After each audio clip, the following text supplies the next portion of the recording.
The goal of my research was to find out who or what was to blame for the North Korean famine of 1994 to 1998, and I use Amartya Sen's entitlement theory to argue that the North Korean government was largely to blame. Sen's entitlement theory states that starvation is the characteristic of some people not having enough food to eat. It is not the characteristic of there being not enough food to eat. Basically, what Sen is saying is that starvation has to do with food accessibility, which he calls entitlements, rather than aggregate food supply. During the 1990s, the Soviet Union shifted away from North Korea geopolitically and reduced aid, while a series of floods between 1995 and 1997 also decreased agricultural productivity. These factors, especially the floods, is what North Korea claims is the official cause of the famine. And while they did reduce food supply in North Korea, starvation, as Sen proposes, is caused not by food shortages, but by people's varied ability to access food. What made the famine so severe was the collapse of North Korea's food distribution system, or the PDS, as well as a misallocation of aid, both of which were facilitated by the North Korean government.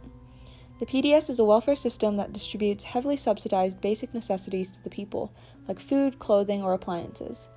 But when these food shortages occurred, the state deliberately prioritized the core class and left other classes to fend for themselves, which caused the PDS to collapse.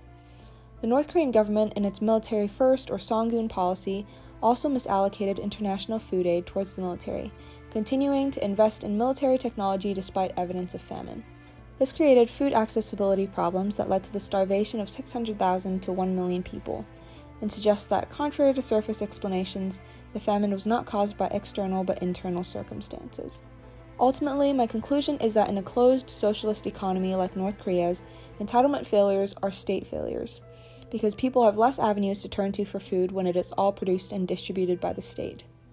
A variety of external circumstances did play a role in decreasing food supply, but the degree of culpability that can be assigned to external versus internal factors is ultimately 20 to 80. North Korea's totalitarian political structure allowed the state to inequitably favor the core class without due accountability, a conscious decision that heightened the famine's severity. This continues to be significant today because food distribution in North Korea remains highly unequal and sometimes inconsistent. A survey in 2019 found that 40% of the population continued to be undernourished, which undermines the image of prosperous abundance that Pyongyang champions. As evidenced by the North Korean famine, starvation in North Korea did and does not occur because of food supply shortages, but because of its inequitable distribution. Whether or not the North Korean famine could reoccur would ultimately depend on the people's access to food, but more importantly, whether the North Korean state chooses to aid or cause such a struggle.